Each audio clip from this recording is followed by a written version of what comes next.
Last year I posted a short little video about 3 ways to remove chlorine from water. To recap, you could buy a filter, boil your water for 15 minutes, or leave it in an open container overnight. So for all of you that watched, liked, and commented, thank you. It wasn't meant to be a complete list. I don't know if there ever could be, but from the comments, you could also use things like sodium metabisulphite or MSM, Methylsulfonylmethane. Personally, I don't know if replacing one chemical to remove another makes a whole lot of sense. When I do a quick Google search, I find that sodium metabisulphite may cause asthma-like allergies, and MSM may cause nausea, diarrhea, and skin reactions in some people. Welcome everybody to another episode of Relaxed and Living. My name is Wade, and I am not a chemist. The video I had previously done was for anyone struggling with their sourdough starter, fermentation projects, or maybe their plants just didn't like the water they were using. Of course, this translates to your pet fish, your kids, and you. So, this will remove your chlorine. That's it, or at least what I know. There might be other contaminants in your water that could also be removed using filtering, boiling, or leaving overnight, but I can't cover all the different potentially harmful chemicals that might be in your water. Check with your local water municipality. If you're on well water, I'm sure there are testing centers available to you.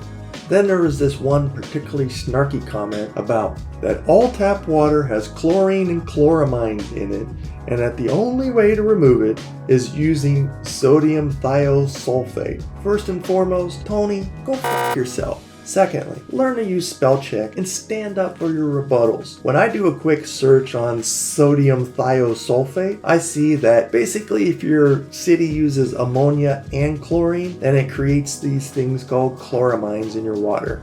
And yes, sodium thiosulfate will counter-react with it and remove the chloramines. Now, if you feel comfortable using it, I say have at it. My quick search found that if not used properly, it can cause things like low blood pressure, nausea, vomiting, disorientation, headaches, and other hypersensitivity reactions. So yeah, have fun with that. Yes, you all have a point. There are other things that will work. But like I said before, I'm not prone to adding yet something else to my water to chemically replace what I want to remove. I just want my sourdough to work, you know what I mean? By the way, chloramines can be removed using a multi-stage reverse osmosis filter. Now don't get me wrong, I'm not even anti-chlorine. Chlorine added to water has saved countless of thousands throughout history with disinfecting. Chances are, if you're watching this in the US, how many people do you know have died from cholera, dysentery, or typhoid? I can tell you that making water ultra pure makes it unfit for human consumption. You need these micronutrients, minerals, dissolved gases, and yes, even the little dirt particles in your water. This type of ultra pure waterification is used in the semiconductor world for making chips.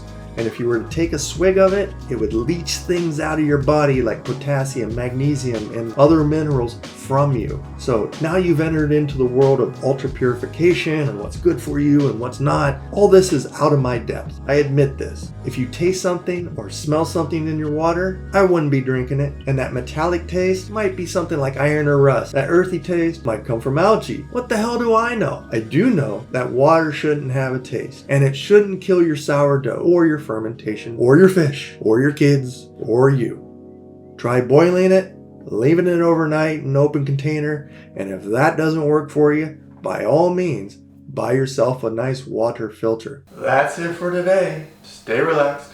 Keep on living.